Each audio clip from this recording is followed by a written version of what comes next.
Students हैं उनको थोड़ी बहुत इंजरीज भी आई हैं और एम्बुलेंस उनको हॉस्पिटल ले गई है, लेकिन एज सच कोई जानी माली नुकसान नहीं है। फायर पर कंट्रोल पा लिया गया है और कोई भी उसमें ट्रैप या कुछ इस टाइप का नहीं है। विजुअल्स में काफ़ी पैनिक वाले। बिल्कुल आप सही कह रहे हैं, तो बहुत ही पैनिक वाले हैं, लेकिन मैं आपके प्लेटफॉर्म से बताना चाहूँगी कि सब ठीक हैं, कोई भी किसी भी गलत घटना का होने का कोई वो नहीं है। 1 मीटर में आग थी और वो धुएं के कारण जो ऊपर गया है उसके कारण पैनिक फैला है। कितने बच्चे इसमें इंजर्ड हुए हैं, जो ऊपर से कूदते हुए जो नजर आए हैं? फायर में कोई हुआ या फिर सिर्फ पैनिक में जो नीचे कूदे उसकी? अभी तक जो इन्फॉर्मेशन हमें लगी है ग्राउंड से, तो उसमें पैनिक के कारण जो बच्चे खिड़कियों से नीचे आने की कोशिश कर रहे थे उन्हीं को थोड़ी बहुत इंजरीज है। फायर से किसी को अभी तक नहीं है, लेकिन अभी क्योंकि बहुत सारी टीम्स थी, बहुत सारी एम्बुलेंस थी, पुलिस भी थी, तो अभी एग्जैक्ट नंबर हमारे पास आया नहीं है, तो वो जैसे ही आएगा हम अपडेट करेंगे। तो आप सुन रहे थे दिल्ली पुलिस के पीआरओ को, जो ये बता रही थी कि आग पर काबू पा लिया गया है। और बच्चों के बारे में जानकारी ये मिली है कि जो बच्चे पैनिक में नीचे कूद रहे थे उनमें से कुछ बच्चों को माइनर इंजरीज हुई हैं, जिन्हें तुरंत अस्पताल पहुंचा दिया गया है। शुरुआती जानकारी के मुताबिक मीटर में आग लगने की वजह से वहां धुआं फैला और ऐसे में बच्चों ने बाहर निकलने की कोशिश की। वो खिड़कियों के सहारे, रस्सी के सहारे कूदने लगे। शुरुआती जानकारी में ये बात सामने आई है कि आग की वजह से किसी को कोई नुकसान नहीं हुआ है। देखिए, बड़ी खबर हम आपको बता रहे हैं, जो आग लगने की बात सामने आई उस पर काबू फिलहाल पा लिया गया है। 11 दमकल की गाड़ियां मौके पर पहुंची थी। अतुल गर्ग दिल्ली फायर ऑफिसर हमारे साथ में जुड़ गए हैं। अतुल जी, क्या कुछ जानकारी है? आग पर काबू पा लिया गया, लेकिन बच्चों को लेकर क्या जानकारी? देखिए, आग पे काबू पा लिया गया है, सभी बच्चे सेफ हैं, किसी को कोई मेजर इंजरी नहीं हुई है। आग ज्यादा बड़ी नहीं थी, ये एक बिजली के मीटर से ऐसा बताया जा रहा है आग शुरू हुई थी और थोड़ा धुआं ज्यादा था। ये जो आप टीवी पे जो तस्वीरें आ रही हैं, इनिशियल तस्वीरें हैं, जब बच्चे थोड़े पैनिक हो गए और वो पैनिक में रस्सी से या खिड़की से उतरे। हमारे पहुंचने के बाद हमने सबको बाहर निकाल लिया और सारे सेफ हैं और फायर फाइटिंग ऑपरेशन खत्म हो चुके हैं। अतुल जी, कितने बच्चे वहां कोचिंग सेंटर में मौजूद थे और क्या निकलने का कोई और रास्ता वहां पर नहीं था? क्या कोचिंग सेंटर में एग्जिट के लिए कोई और जगह नहीं थी? नहीं, एग्जिट के लिए जगह बिल्कुल थी, उसमें जीना था। अब कितने जीने थे ये बात का विषय है। अभी कितने बच्चे थे इसकी इंफॉर्मेशन मेरे पास राइट नाउ नहीं है, क्योंकि हमारा मेन उद्देश्य सबसे पहले था सभी को बचाया जाए और किसी को चोट ना लगे, तो वो काम पूरा हो गया है। सारे बच्चे सेफ हैं, किसी को कोई मेजर इंजरी नहीं है और आग पे काबू पा लिया गया। हमने फायर फाइटिंग ऑपरेशन खत्म कर दिए हैं। अतुल जी, कितने बच्चे रहे होंगे अंदर? और दूसरा, क्योंकि आप ऐसी जगह पहले भी देखते रहे होंगे, लेकिन क्या फायर सेफ्टी यहाँ पर थी ताकि बच्चे उसका इस्तेमाल कर लेते?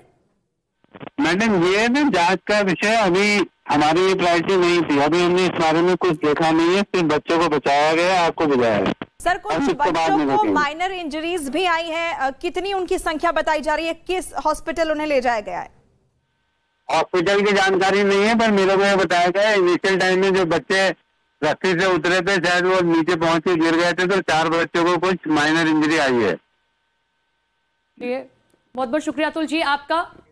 ये तस्वीर अब हम आपको दिखा रहे हैं, ये तस्वीर कोचिंग सेंटर के अंदर की है। जिस वक्त धुआं बढ़ना शुरू हो जाता है, ये यूं तो सभी दमकल कर्मी अंदर पहुंचे, लेकिन तभी बच्चों के अंदर ये अफरा तफरी का माहौल दिखाई दे रहा है। सबसे पहले तस्वीर आप देख रहे हैं, ये तस्वीर अंदर की, और दूसरी तस्वीर जब बच्चे अंदर दम घुटता हुआ महसूस करते हैं, कोई रास्ता नहीं दिखाई देता है, आपाधापी की स्थिति होती है, तो बच्चे अपने आप इस रस्सी का सहारा लेते हैं और नीचे उतरते हैं। देखिए, चुनौतियां कई, क्योंकि बिजली के मीटर में आग लगी थी, ऐसे में कमरे में अंधेरा हो गया, गर्मी का मौसम और जो आग था उसका धुआं तेजी से फैलता जा रहा था कमरे के अंदर। ऐसे में बच्चे बहुत ज्यादा पैनिक हो गए थे और उन्हें जो रास्ता दिखा वो वहीं से बाहर निकलने की कोशिश करने लगे। रस्सी के सहारे, खिड़कियों के सहारे वो बाहर कूदने लगे और ऐसे में जानकारी ये मिली है कि कुछ बच्चों को हल्की चोटें आई हैं, जिन्हें अस्पताल में भर्ती कराया गया है।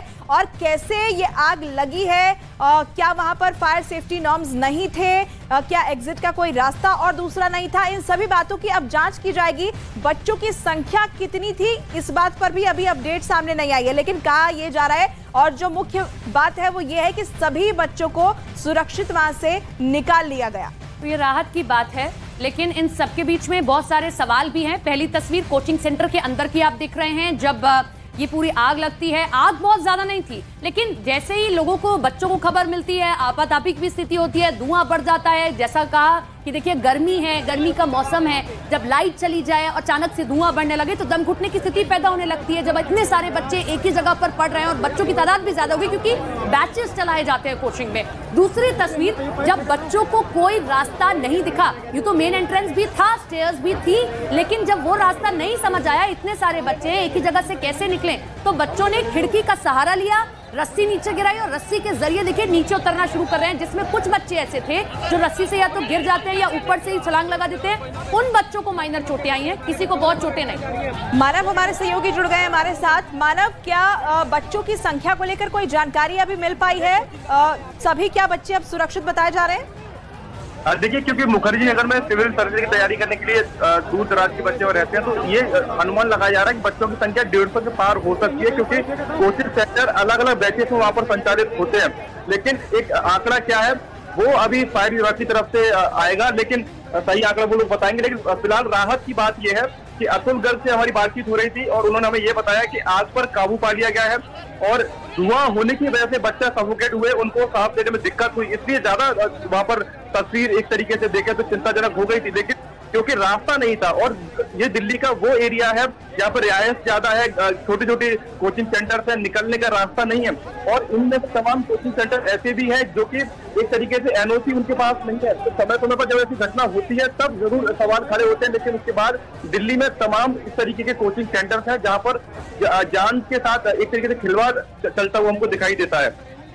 यही सबसे बड़ी बात है कि आप नियम कायदे सिखा रहे हैं, आप प्रशासनिक सेवा कैसे करनी है ये सिखा रहे हैं, लेकिन आपके पास खुद ही अगर एनओसी नहीं है तो आप कैसे काम करेंगे? और जैसी जानकारी दे रहे हैं हमारे सहयोगी, हो सकता है संभवतः बच्चों की संख्या ज्यादा हो, क्योंकि हम बार बार ये कह रहे हैं कि ये कोचिंग सेंटर्स हैं और खासतौर पर मुखर्जी नगर के कोचिंग सेंटर है जहां बड़ी संख्या में बच्चे पढ़ाई करने के लिए जाते हैं, प्रशासनिक सेवा की पढ़ाई करने के लिए जाते हैं, कॉम्पिटिटिव एग्जाम की तैयारी करते हैं। एक बार में कई बैचेस चलाए जाते हैं, एक बैच में कई बच्चे होते हैं, लिहाजा बच्चों की संख्या ज्यादा हो सकती है। लेकिन इन सबके बीच में सवाल एनओसी को लेकर जरूर खड़े हो जाते हैं कि क्या आपके फायर सेफ्टी नॉर्म्स थे, क्या आपने फॉलो किए, कैसे काम हुआ है?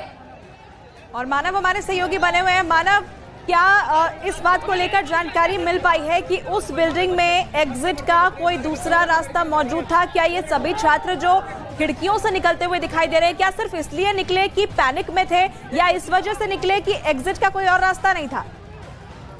देखिए, जब आग लगी थी तो उस समय अफरा तफरी का माहौल था, तो जो आप देखेंगे तो हमको जो तस्वीर में रस्सी दिखाई पड़ रही है, असल में वो रस्सी नहीं, वो बिजली के तार हैं, मोटे मोटे वायर थे, तो लोगों ने उन्हीं के जरिए आना शुरू कर दिया, क्योंकि अमूमन होता ही है कि जब आग लगती है तो फायर एग्जिट का सहारा लिया जाता है। मानव लौट रहे हैं आपके पास में, इस वक्त की बड़ी खबर आपको बता दें, इसी आग से जुड़ा हुआ एक अपडेट आपको बता दें कि फायर ब्रिगेड ने आग पर काबू पा लिया है।